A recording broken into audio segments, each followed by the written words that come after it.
Welcome to 5 Dubs by MDDC Press. I'm your host, Rebecca Snyder, the Executive Director of the Maryland, Delaware, and DC Press Association, which represents news media in our region. 5 Dubs focuses on the who, what, when, where, and why of local news media. We'll talk with the journalists about the stories behind the news. You can find more information about our guests in the show notes or on our website, www.5-dubs.com. Welcome. I am delighted to be in the studio today with Cassie Sciortino and Regan Smith of News Media Alliance. So welcome to the program, friends. Thank you.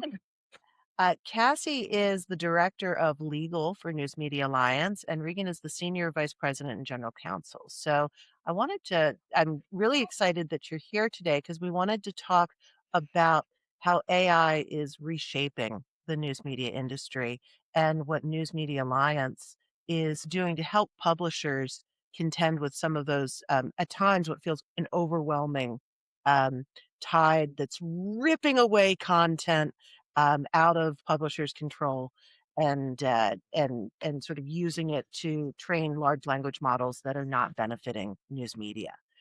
So a fun, chunky issue to jump into. But let's take a step back and first talk about a little bit about News Media Alliance and what that organization does and how it relates to different publishers. And Regan, you want to Yeah. jump in on that? So, News Media Alliance, or NMA, we represent newspapers, magazines, and digital publishers in the US market and internationally. We have over 2,000 members, sort of ranging from 90% of the newspaper market, from large companies to small local journalism, community journalism, or digital only properties. And we really represent them on the full range of issues, including privacy, First Amendment, competition issues, subscription, digital operation issues, and as you mentioned, AI, which is really a top of mind issues, I think, for publishers everywhere. Absolutely. And, from the Press Association standpoint, I work on local and state issues, and it's been a blessing to have News Media Alliance really taking on those large scale issues. Like in all honesty, there's not much that Maryland, Delaware, or the district are going to do to like shape and change how the world is interacting with AI. And so having an organization that kind of speak nationally and work on the federal level has been especially beneficial. So thank you for being the friends that you are, for sure. Thank you for that. And we will also take those props back to our advocacy team. So we're on the legal team too. So we might represent in court or educational regulatory issues. And then a lot of NMA is really focused on engaging with governments. Yeah, absolutely. So I know you all have worked deeply in the AI space, filing some, being party to different lawsuits and working through sort of the AI issues. Could you kind of just briefly lay out what NMA has been doing in that space, and then we'll get right into the licensing program and why that was important. Yeah, and maybe I'll just provide an overview there too. AI is it's a transformative and disruptive moment for everybody. Publishing certainly, not least when we're having this conversation. So I know even before I was at NMA, there was an articulation of AI principles, which I think then became adopted globally to start to think around what sustainable use of publisher content would look like. We wrote a white paper in 2023 that did a forensic investigation into the most popular AI training data sets and ChatGPT and Google's Gemini that found that news publisher content was up to 100 times overweighted in the training set. So you take a big training set and they clean it out and they just keep the quality content. And surprise, surprise, it ends up being news content because it's well written, it's fact checked, it's informative, and it speaks in a way that people like to speak. And so it has a lot of value into producing the underlying models, let alone we started, I think it's the landscape keeps moving very rapidly, but we still have some of the older problems with us. That white paper looked at memorization, retention in the model, because if you've memorized something, it's hard to say that the AI is just learning like a human being would look like. And we also articulated some of the copyright interests in that. So we've engaged regulatorily with the Copyright Office, with other agencies and places in Washington, D.C., to sort of explain how things are working and to advocate for publisher rights. Our advocacy team, government affairs team, as I mentioned, educates both at state and federal level and legislatures, pushing for AI bot transparency. And we've led a lot of educational, engagements, and which I think Cassie will talk about a little bit later today. And finally, we helped organize the first ever joint litigation by news publishers, at least that we're aware of, which is a litigation called Advanced Local versus Cohere. It's currently pending in the Southern District of New York, and we fully defeated a motion to dismiss a few months ago, and it is looking at the sort of taking and just like verbatim output, a ton of examples of just reprinting news content without any permission, in some casing hallucinating and hurting the brand. And of course, we are active in the courts and amicus briefs or in other ways to support our other publisher members who are engaging in their own litigations. Yeah. And so, thinking about what News Media Alliance is doing in this space, you're protecting really the intellectual property rights. You're protecting the copyright. You're looking at transparency. You're mitigating or you're working through the wholesale, theft of content, really, as it's absorbed into those language models. And so, for those who are not particularly facile with the courts, except to know that the wheels of justice are slow, like super slow in many cases. And so that motion to dismiss just means, denying the motion to dismiss is just basically saying there's something here. It's not a victory yet, but there's something to really delve into. And so, in my perception, in the midst of all these other actions that you're taking to support publishers in keeping ownership and control over their content, one of the ways that I think has been really innovative that you've looked at doing that is doing an AI licensing program. And so that's not a, take it all. It's in the absence of regulatory action, because that has not really happened yet, in the absence of legal determination, which is all still pending, it feels like somebody has to step into the breach and figure out, okay, what can we do?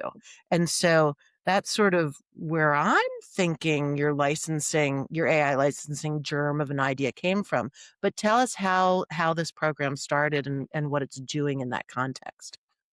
Yeah, and I think you put your finger on really sort of the heart of what we're trying to do, because we're not anti AI at all, right? I mean, this is a transformative, disruptive technology, and we want to make it work sustainable for news publishers. I think one of the reasons why the court cases, there's over 100 different court cases, they're testing different use cases, different fact patterns, and so it's not going to be like an on-off switch, one and done resolution in the courts, because different companies are operating in different ways. And we want to encourage AI developers taking contents to have a permissive partnership based way to work with publishers, right? So, Mhm. say, a consumer might be afraid that a chatbot is going to hallucinate or not give you something reliable, or they want to be able to check the primary source.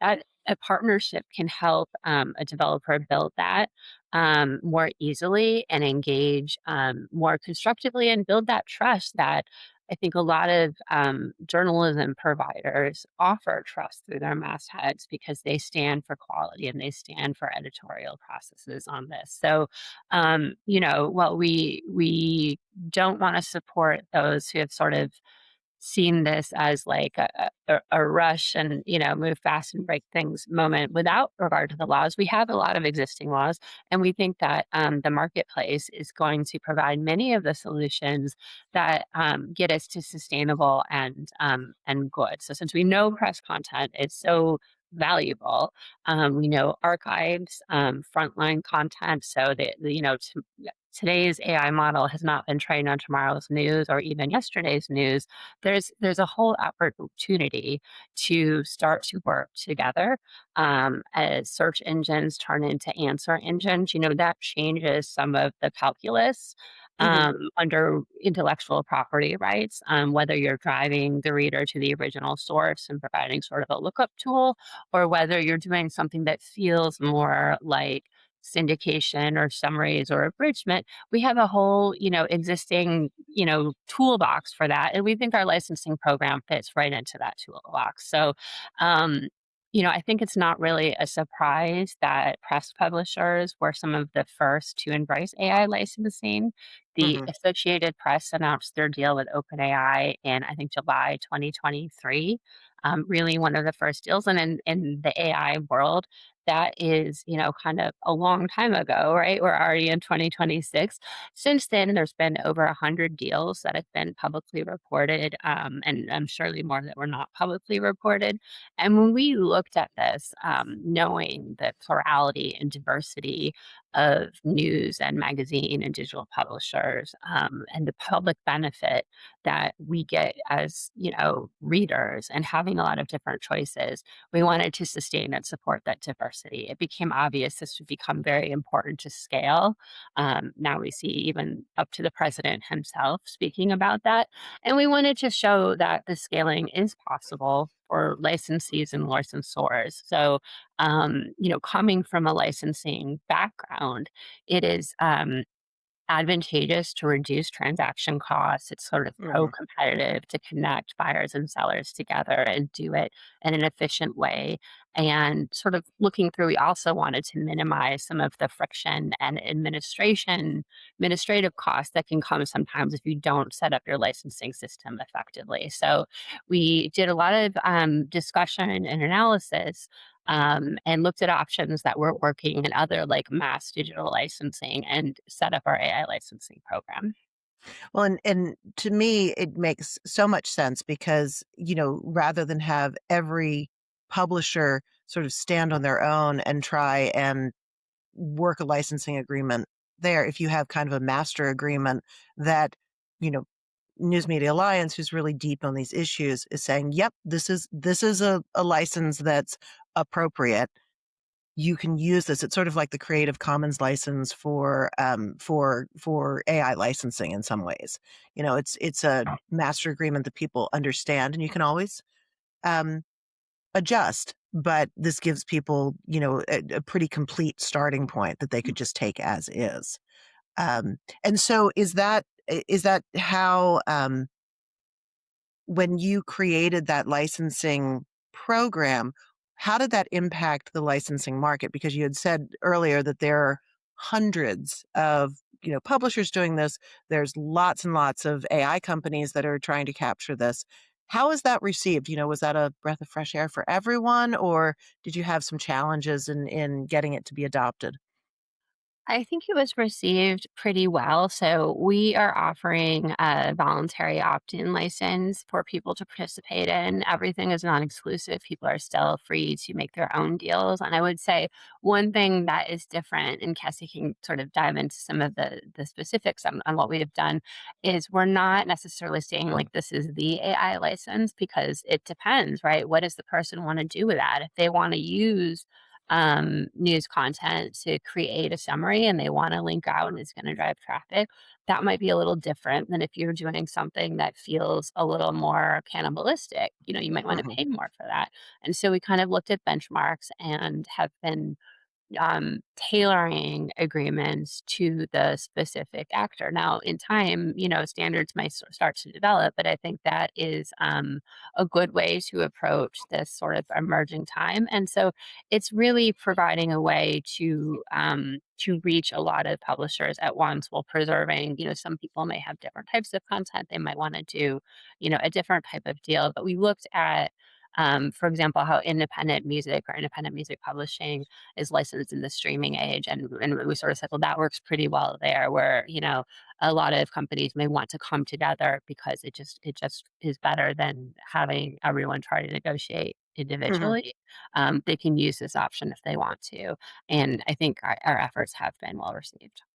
Well, and Cassie, I want to get to you to talk about the two opt-in AI licenses that you've created, but I wanted to just ask about corollaries that you see in the marketplace because when we first started talking, I was thinking, gosh, in some ways this feels a lot like the the deals that you make with LexisNexis, or like there is a precedent and a history on that, and how music sharing software is also compensated. So those would be 2 areas. Are there other sort of inspirations or marketplaces that are using this kind of setup? Yeah, I mean, I think some of this is like old wine and new bottles, right? We have been Mm, licensing in the digital age for a long time. We looked at how graphic arts and visual arts were working. I mean, a marketplace where you're sort of everyone's raising their hand and saying, pick me or pick me is one way. We did another way where we can, bring a bunch of content together. We looked at pools, pooling options such as Copyright Clearance Center and there's other collecting societies. And, our existing legal structure is sort of set up to facilitate efficient transactions, and so we thought, well, gosh, we should really take advantage of this for those people who want to participate and license some of their content to a responsible AI actor. And so I think there's different ways to set this up, but by having an opt-in license, by doing this for our members, we don't have, there's no administrative fee. We're not making any money on this. And so I think that was also really important to us to set up an option that is very light and does not come with like heavy infrastructure or technology costs because mhm, we weren't seeing the justification for that, at least for some of the deal opportunities out there. yeah. All right, so Cassie, I wanna turn to you and ask you about the 2 opt-in license, programs that you decided on, so that was Bria and Pro Rata. Can you talk a little bit about what they are and how they're different from one another?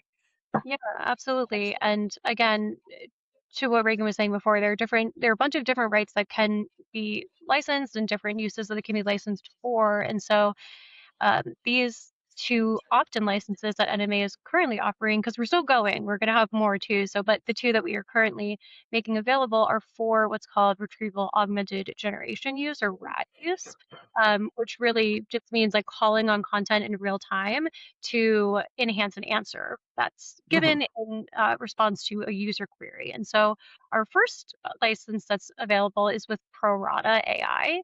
And if you don't know who Parata is, they're a generative AI company, and they've developed a specialized attribution technology and also an answer engine that's called Gist AI, which is really just an AI search engine, right? Again, giving answers mhm, in response to user queries. And then their attribution comes into play by determining for each answer what publisher content was essential in creating and crafting that answer. And then those publisher sources and that attribution is shown in the answer itself. And the attribution is ultimately then used to distribute the revenue proportionally back to the publishers. And so Harada's just search engine, it lives on a standalone platform, but mostly publishers are using it now as in the distributed form, which is a widget that they put mhm, on their individual websites. And the idea there is to keep their website users on their sites and like engage user retention and engagement as having the search engine right there instead of having to go out to a different website. And so under our agreement, participating publishers would license their content to Parata for RAG use and to be used in the answers. And then Parata will pay publishers on a 50-50 rev share basis. And we are excited to be partnering with Parata. They have, I know Reagan might touch into sort of their like pedigree later, but they are a responsible AI company who we feel we're excited to be partnering with. And then our second license that we more recently launched is with Bria AI. And so this again is for a RAG use. So in neither of these is there a training right. No training, no syndication or full reprint right. It's just for that RAG use. And so with Bria, similarly, publishers would be licensing their content to Bria to be used to like ground AI outputs again, which is really means to enhance answers. And Bria has a patented attribution technology that will be used to determine again what publisher's content was used in a given answer. And under this agreement, Bria will be paying 50% of all revenues to publishers, again determined using their attribution technology. Korea has successfully deployed their image-based foundation for 2 years now, including a partnership that they have with Getty Images. And so we're excited to be partnering with Bria as well here in applying and extending this RAG and attribution infrastructure to text. So that Mhm. is a lot of info, but more of like a high level of our two current license agreements that we have available right now. Well, and I can see how in sort of in short, kind of using it as an answer bank really is beneficial because you're making if the publisher puts that widget on their website, it makes their content stickier, and it also really shows the benefit of that of their archive without having to tag everything because it can get very complicated when you're dealing with the Wayback Archive to find stuff that people really are interested when they want to see the depth. Um, and images are always a huge piece. So then what I'm getting, and I just want to check in, Bria's more for images and Prorata's more for text, or did I miss a So connection there? So to clarify, our agreement with Bria is for text content only, at least for now. Bria doesn't have a similar like foundation model for text, but they've been really successful in their image-based foundation model that they've been deploying for 2 years. And so we, in thinking about our responsible AI actors and those who we think are, ripe to build these agreements with, we see Bria as a great partner there and looking forward to seeing it flourish in this tech space, which is Mhm. that's under our agreement. And so, and I want to get into sort of how you choose your licensing partners in just a second, but I want to stay with the publisher side. So I want to just make the point and clarify, give the opportunity to clarify that the sort of the fight against training and pooling content wholesale is still ongoing. These are licensing tools that can help publishers and protect publishers, but they don't really address the training piece. Am I getting that right? Our two agreements that we offer now are just for that RAG use. So they Right. don't have a training right, but not to say that we wouldn't, explore it later, Well, it's potentially. still developing. And honestly, I think case law is not, that's not settled yet. So why give away something that you may not, that may be a different space later. Um, and so I did. So thank you for that. That was helpful to help me understand where things are going. And then one last thing between Bria and Prorata, are they kind of shaped at different sizes of publications or different types of publishers, or is it really just sort of they're both kind of equally appropriate for any context? I wouldn't say that they're distinguished by like what size of publisher they would take in. We have like ranges of publishers participating in both. But I think one thing that I would note too is that Peretta has that distributed widget that I was talking about that a lot of publishers use, that Parata deploys itself. And then Bria has its grounding system product being sub-licensed by its enterprise customers. And so they could be deployed in different ways, but the base of it is the same of that like answer and query sort of grounding system. But not distinguish on like, what type of content, type of publisher content, right? Yeah, thank you. That's super helpful. And so earlier you all were talking about reputable licensing partners or appropriate people who act right.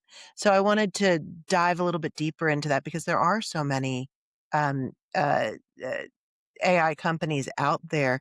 How do you choose who's going to be a good partner for you? And because there's so many. So how what did you base that choice on?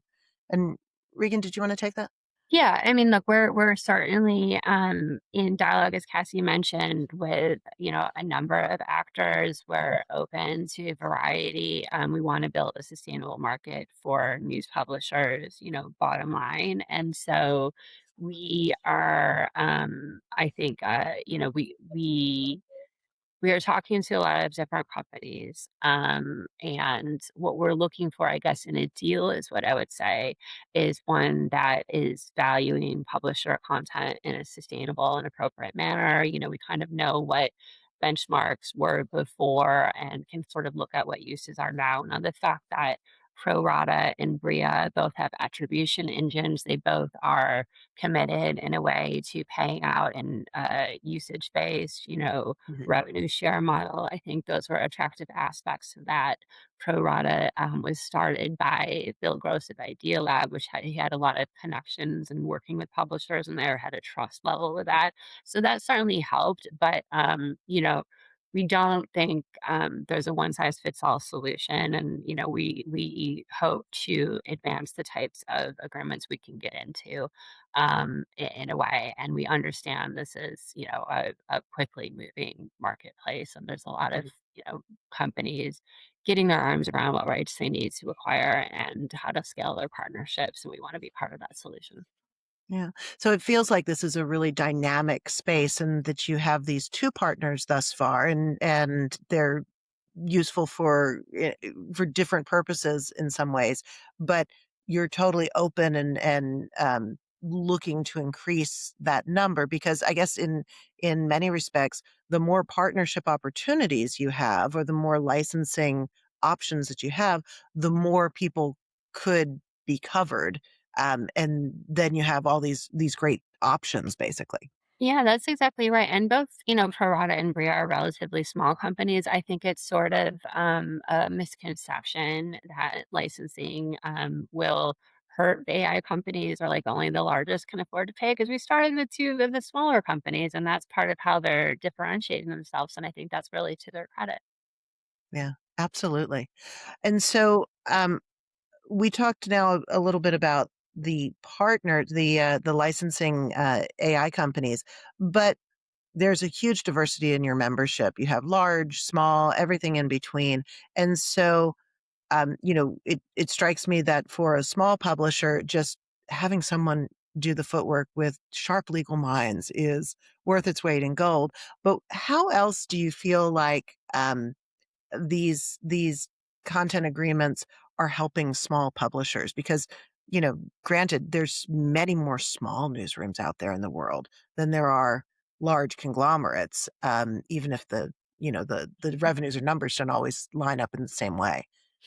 No, absolutely, and I think, smaller publishers are really the lifeblood of our press, and we have members of all sizes, and we want to support, wherever our members are coming at, but certainly we knew that this was something that needs to be accessible for small and medium-sized publishers, for independent publishers, and we're a proponent of using aggregation to unlock the market for them. I mean, we want people to be able to focus on running their business and Mhm. have the opportunity to trust, market standard, reliable type of agreements that are created with publishers sort of in mind. So, there might be, just standard things like how are you going to get paid monthly or quarterly or will people be distributing through RSS or who knows, and we wanted to make sure that the any agreement would have achievable, delivery obligations or, for a small publisher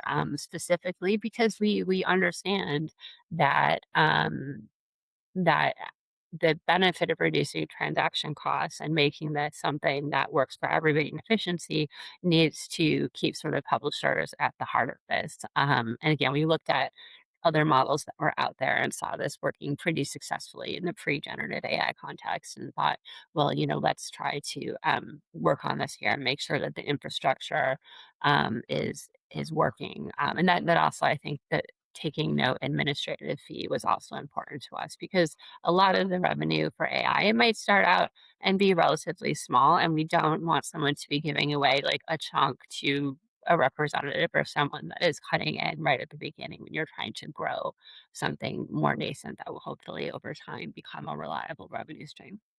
Absolutely. And it also strikes me that, because you've consciously developed this without a large technological burden, small publishers do struggle with their website, their all the pieces. A lot of it is just done by duct tape and a can-do attitude.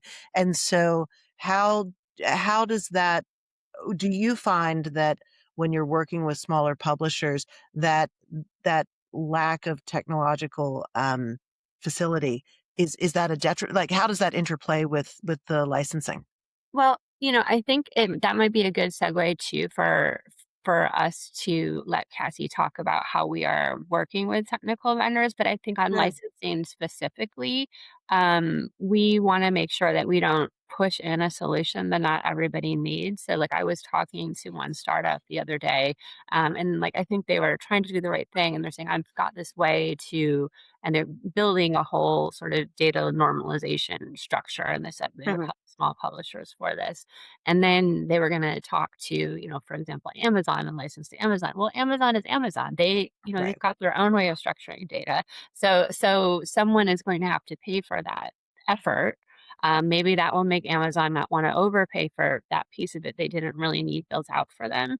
Or maybe that has to cut into the publisher side of things. So we tried to be very deliberate and realize that um, as long as publishers understand what rights they have to give, which, we can talk about that as well.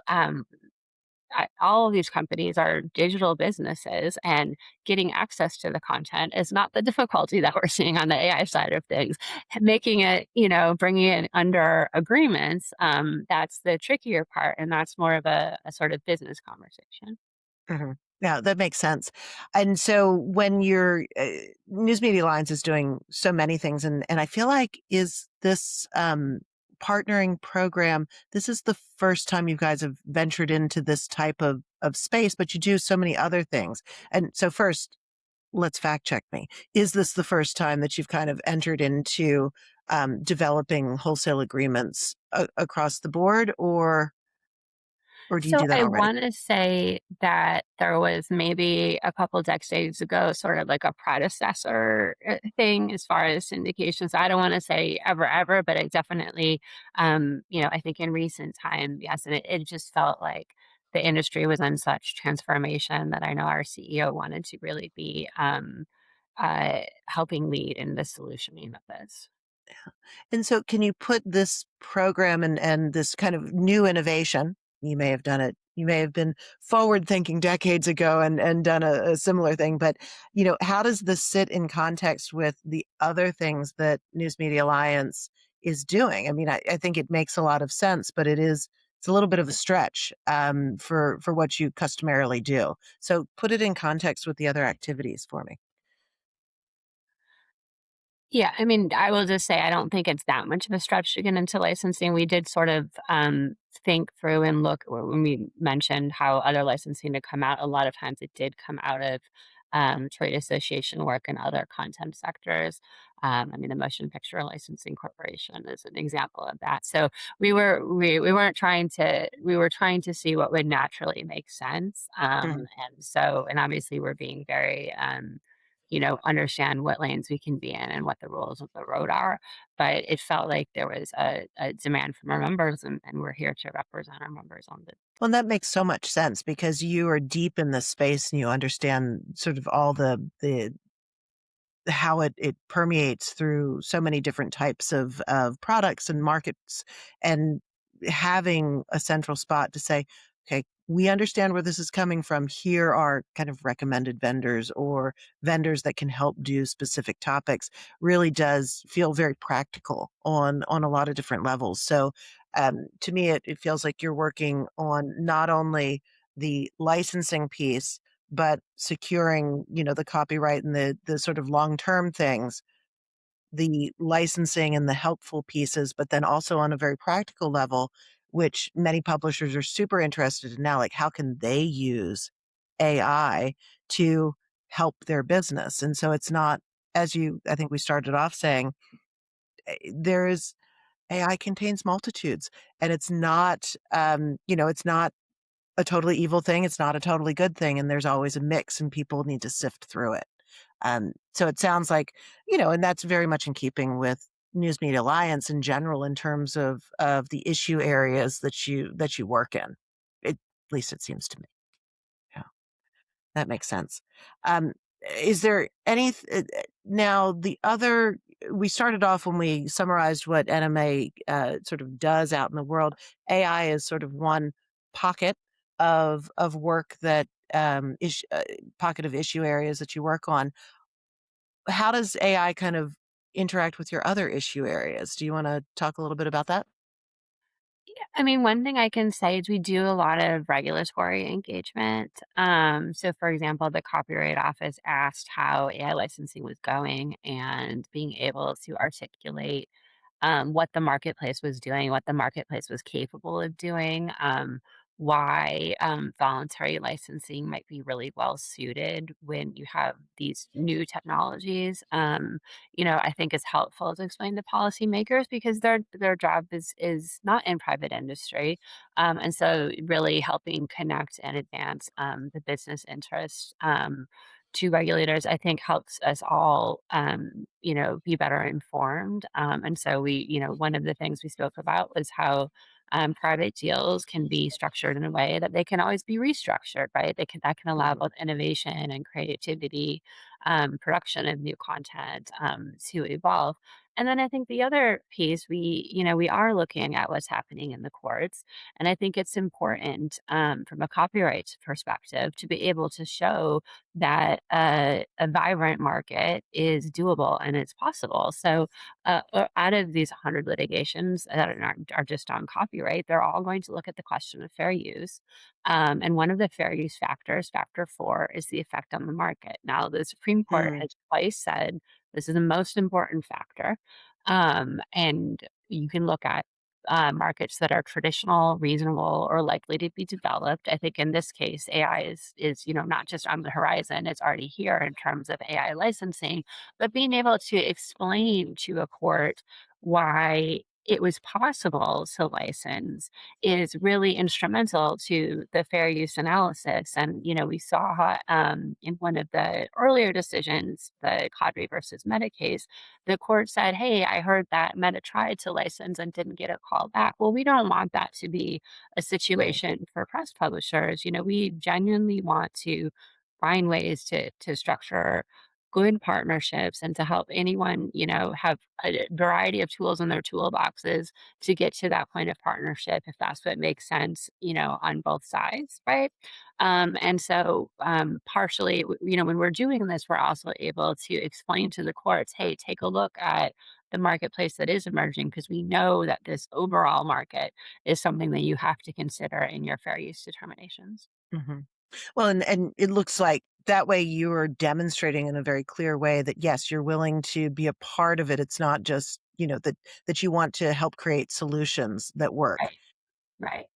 And I also feel like, the regulatory process is often overlooked, but that's really where the rubber meets the road. Like, that is such a critical part. There's so much focus on legislation, which is also important, but it's after the bill is passed, that's when the real work begins.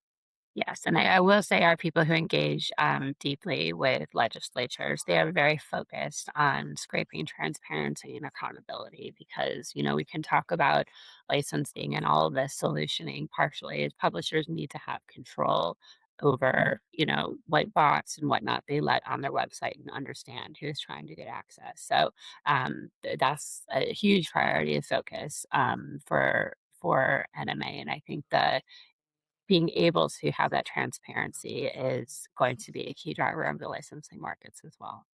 Oh, absolutely, and all the I do see a lot of legislation kind of bubbling up around that. That's the first step, even though I feel like many publishers are aching to kind of keep control of their content and be compensated for their content. The legislative process is not to that point yet. They're really just at the let's have transparency in what's being used at this point. And so do you think, because I'm thinking that small and medium publishers are probably the ones that are getting more, that will have more of the need for this right now. What do you think they should be focusing on? If you were a small publisher, what would you, and you had Cassie and Regan on either shoulder, what should they focus on? Well, I would hope they would take a good look at the AI licensing program, and other things you could do to get ready, and to participate is, take a look at your rights management. Make sure you understand what rights you own and you have the rights to license your content management system. If you have older contracts or acquisitions, sort of do your internal housekeeping. Um, Cassie mentioned the vendor showcase. There's a number of sort of defensive considerations.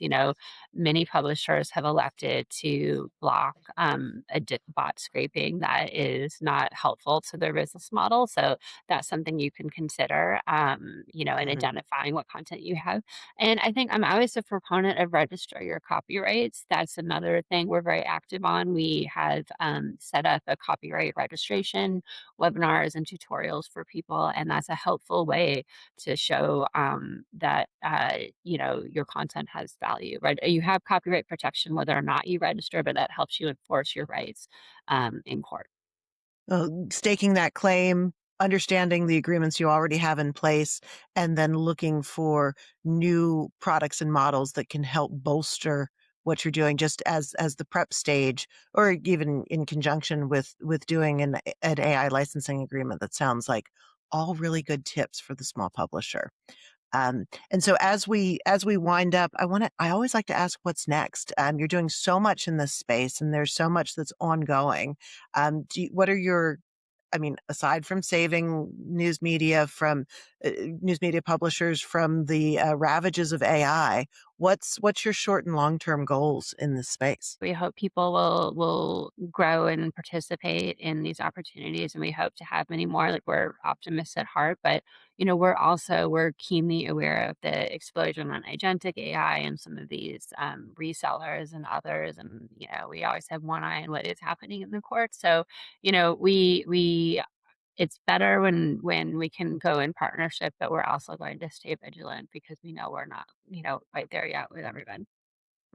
Absolutely. Well, thank you so much for coming to talk to me. It's been really helpful to understand this landscape a little bit better, and how it and sort of the practical steps that publishers can do to protect their content, gain revenue from their content, and really take advantage of AI. So I appreciate you coming out, and I'm sure that we'll talk again as things develop. So thanks so much. Thank you so much for the opportunity. Thanks for listening to 5 Dubs with Rebecca Snyder. Please subscribe and leave us a 5-star review wherever you download your podcasts so that others can find us. What do you want to know about local journalism? Email me at rsnyder, SNYDER, at mddcpress.com. Interested in supporting our podcast and journalism? Please donate to our 501c3 Press Foundation. Find out more and see the full episode list and show notes at www.5-dubs.com.